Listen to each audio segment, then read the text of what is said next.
I had my makeup done, this full face of ridiculous TV makeup, and my hair done. And 20 minutes before I was supposed to leave to go to the studio of the news organization in Manhattan, I found out the legal for the news station had gotten involved, the lawyers had gotten involved, and canceled my segment. What powerful interest was she about to expose that made the lawyers at a cable news organization so nervous and scared that they had to cancel her interview? Let's find out. Our story begins more than a decade ago when in 2010, Alaska Airlines rolled out new uniforms for its flight crew. And almost immediately, flight attendants began to report blistering rashes, swollen eyelids crusted with pus, hives, and in some serious cases, breathing problems and other allergic reactions. Ugh. And then in 2016, American Airlines also introduced new uniforms for their employees, followed a couple years later by Delta Airlines in 2018. Once again, flight attendants wearing the new uniforms exhibited not only skin symptoms like rashes, blisters, open sores, and swelling, but also other troubling symptoms like vomiting, migraines, shortness of breath, and even hair loss. To everybody that's in the uniforms, get out of the uniforms. Tests commissioned by Alaska Airlines and the Flight Attendants Union turned up a cocktail of toxic chemicals like tributyl phosphate, lead, arsenic, cobalt, antimony, and a host of other banned dyes and antifungals I can't even begin to pronounce. Later, a 2018 Harvard study confirmed a relationship between health complaints and the new uniforms and found that after the introduction of the uniforms, the number of attendants with multiple chemical sensitivity, sore throats, cough, shortness of breath, itchy skin, rashes and hives, itchy eyes, loss of voice, and blurred vision had all more or less doubled. While some airlines eventually did switch uniform providers, along with implementing a more stringent sick policy, perhaps too many people were calling out sick, others like Delta Airlines, for many years, were accused of continuing to force their crew to wear a potentially unsafe uniform or risk being grounded without a paycheck. They're saying the uniforms are safe, but I have a life-threatening illness that I will have for the rest of my life. I'm no chemist or scientist, most of us aren't, but I think we're all smart enough to connect the dots. These disturbing reports eventually caught the attention of Alden Wicker, the investigative journalist we saw from the beginning of our video who had her media appearance canceled. I came to this topic because I actually heard about airline attendants who were getting sick, and so I decided to investigate. In June of 2023, she published a book called To Die For: How Toxic Fashion is Making Us Sick and How We Can Fight Back, where she questioned what if the toxic fashion wasn't just isolated to the airline industry, what if it was a more widespread phenomenon? That's right, the bigger story here, perhaps the more disturbing development that the media is seemingly more hesitant to cover. Could these toxic chemicals be in the clothes that all of us wear? This dress has to be my favorite. Cute little romper. I did not think it would look this nice like in person. They kill it. Over the past few years, the allure of cheap, trendy clothing designed to be worn a few times and then discarded has captivated consumers globally, propelling fast fashion brands to the forefront of the industry.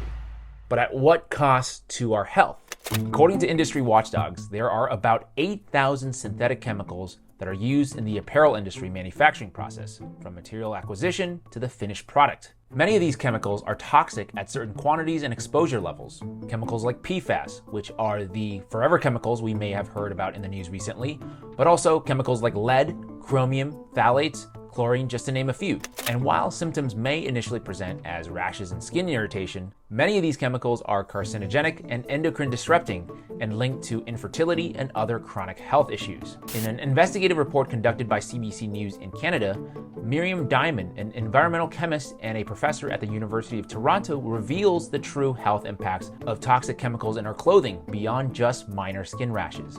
The harmful effects include a range of effects, everything from increasing obesity to impairing immune function to different types of cancers to even diabetes. And the thing is, we don't even know which chemicals are in our clothes. Because while packaged foods, beauty products, and even cleaning products come with an ingredient list, fashion and apparel products do not. If you want to find out which chemicals are in your clothing, the only way to do so is to send it into a special lab. I think this trench coat is hazardous waste. 20 times of lead that's allowed in a children's product. 20 times Wow. the amount. That should be the response. People should be shocked. What are these chemicals doing in my clothes? I'll take a side order of lead with my new trench coat. Thank you very much. But if you think this problem is limited to just fast fashion, think again, because they're not the only culprits.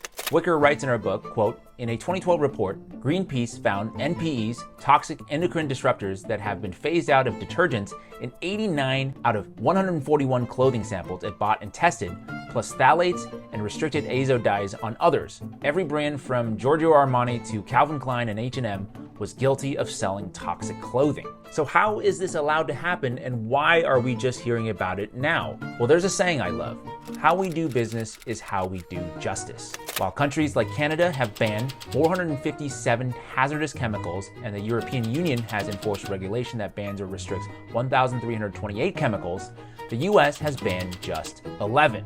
We do it a little differently in the US because unlike the EU's precautionary principle where chemicals are considered harmful until proven safe, in the US the Toxic Substances Control Act of 1976 allows chemicals to enter the market until they're proven harmful.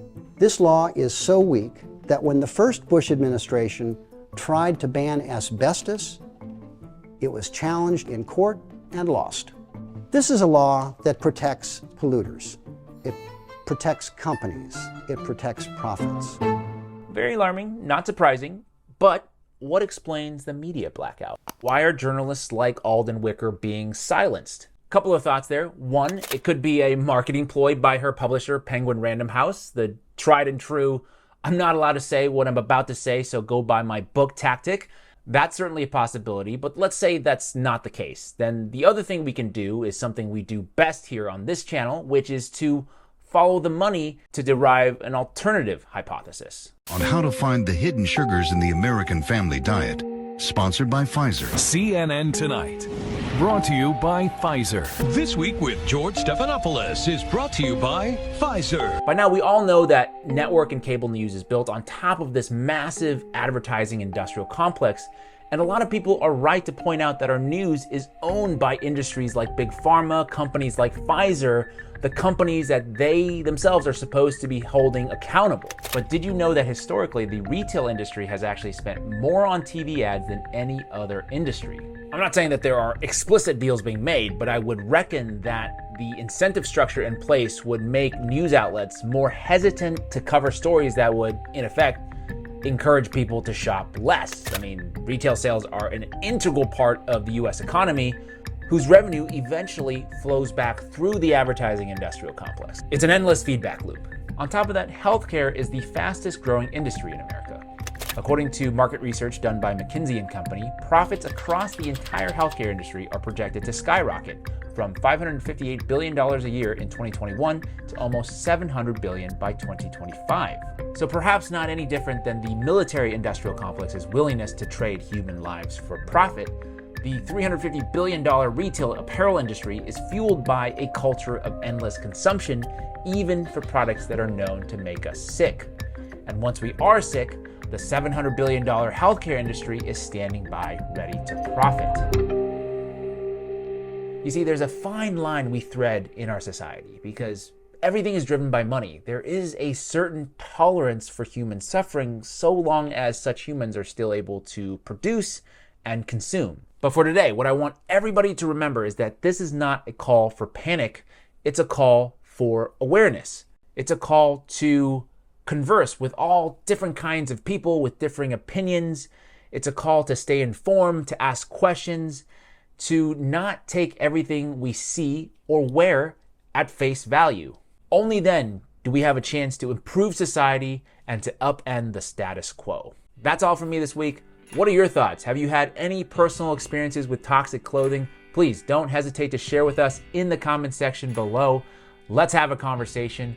If you found this video helpful and you want to spread this information to others so we can all stay more informed, please take a second to like this video, share it with your friends and family, subscribe, and also turn on that notification bell. As always, I'd like to thank you for your time, and I'll see you in the next one.